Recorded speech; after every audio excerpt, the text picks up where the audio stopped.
2021 সালের লঞ্চ দুর্ঘটনায় যারা মৃত্যুবরণ করছেন তাদের পরিবারের প্রতি সহমর্মিতা জানাচ্ছি। ঝালকাঠির সুগন্ধা নদীতে অভিযান 10 লঞ্চে অগ্নিকাণ্ডের 3 বছর পূর্তি।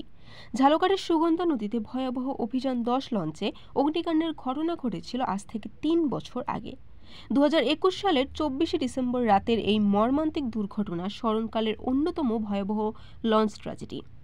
এই ঘটনায় প্রাণ হারান 49 জন, অনেকে আহত হন এবং বহু পরিবার একমাত্র উপার্জনক্ষম ব্যক্তিকে হারিয়ে এখনও দিন কাটাচ্ছে চরম সংকটে। লঞ্চটি ঢাকা থেকে বরগুনা যাওয়ার পথে ওই রাতে ইঞ্জিন রুম থেকে আগুনের সূত্রপাত হয়। মুহূর্তেই আগুন ছড়িয়ে পড়ে পুরো লঞ্চে। যাত্রীরা ঘুমে থাকায় তাদের মধ্যে অনেকেই প্রাণের রক্ষা পায়নি। 25 জনের মরদেহ শনাক্ত করে স্বজনদের কাছে হস্তান্তর করা হলেও অজ্ঞাত 24 জনকে বরগুনার পোটকাখালী গণকবরে দাফন করা হয়। পরে ডিএনএ পরীক্ষার মাধ্যমে সিআইডি 16 জনের পরিচয় শনাক্ত করে। কাজিরাবাদ ইউনিয়নের রিয়াজ হাওলাদার ছিলেন দুর্ঘটনার শিকার এক যাত্রী, যিনি সদ্য প্রসূত সন্তানকে দেখতে বাড়ি ফিরছিলেন। দুর্ঘটনায় অগ্নিদগ্ধ হয়ে প্রাণ হারান তিনি। রিয়াজের স্ত্রী মুক্তা জানান, তার স্বামী পরিবারের একমাত্র উপার্জনক্ষম ব্যক্তি ছিলেন। 3 বছর আগে আমার জীবনে বড় ঘটনা আর কেউ নাই। স্বামীকে হারানোর পর 2 সন্তান ও বৃদ্ধ শ্বশুর শাশুড়ির ভরণ পোষণ নিয়ে চরম অনিশ্চয়তায় রয়েছেন।